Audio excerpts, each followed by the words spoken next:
Purihin ng Diyos, purihin ng ating Panginoon. Ikaw ba'y mapagkunwari? Sa Ebanghelyo ngayon makikita natin na inanyayahan ng isang Pariseo si Jesus para kumain sa kanyang tahanan. Kaya lang, nagulat siya nung nakita niya si Jesus na hindi naghugas ng kamay. Kaya't pinagsabihan, tinuligsan ni Jesus.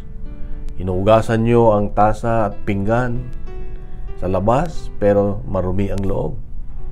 May paalala ang Diyos sa iyo at sa akin ngayon, kapatid, na tignan natin ang ating mga intensyon, ang laman ng ating puso.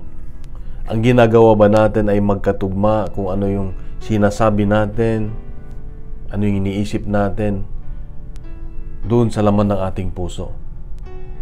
Huwag mapagkunwari. Huwag yung kunwari, mabait ka, kunwari ikaw ay banal, kunwari ay palasimba, kunwari ikaw ay nagmamahal, pero sa loob natin may ibang agenda. Sabi nga, ang nais ng Diyos sa atin ngayon, ang paalala niya sa atin ay yung magkaroon tayo ng dalisay at na puso at matapat na paglilingkod sa Diyos at sa ibang tao. Ito ang inasahan ng Diyos sa atin ngayon. Ito ang pinapaalala niya sa atin na huwag pakunwari lang lahat ng ginagawa natin. Magkaroon tayo ng kababahang loob, aminin na tayo ay mahina, makasalanan.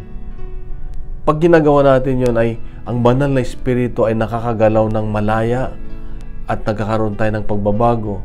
At ang bunga ng isang malaya at isang buhay na may Espiritu Santo ay merong kagalakan, merong kapayapaan, may karunungan. Ayaw mo ba yon? Kaya kapatid, huwag na tayong magtago, huwag na tayong maglagay ng maskara. Gawin natin ang lahat na dalisay, gawin natin ang buong katapatan at pagmamahal para sa Diyos at para sa ibang tao. Mahalin natin ang ibang tao, lalo na ang pamilya natin, gaya ng pagmamahal ng Diyos sa iyo at sa atin. Kapatid, mahal ka ng Diyos, mahal ako ng Diyos, mahal tayo ng Diyos. Bukas muli, meron siyang magandang mensahe. Pagkalat natin ito mabuting balita, ang Diyos ang mabuting balita. Isang mapagpalang Martes sa iyo at sa iyong mga mahal sa buhay, kapatid. God bless and God is good.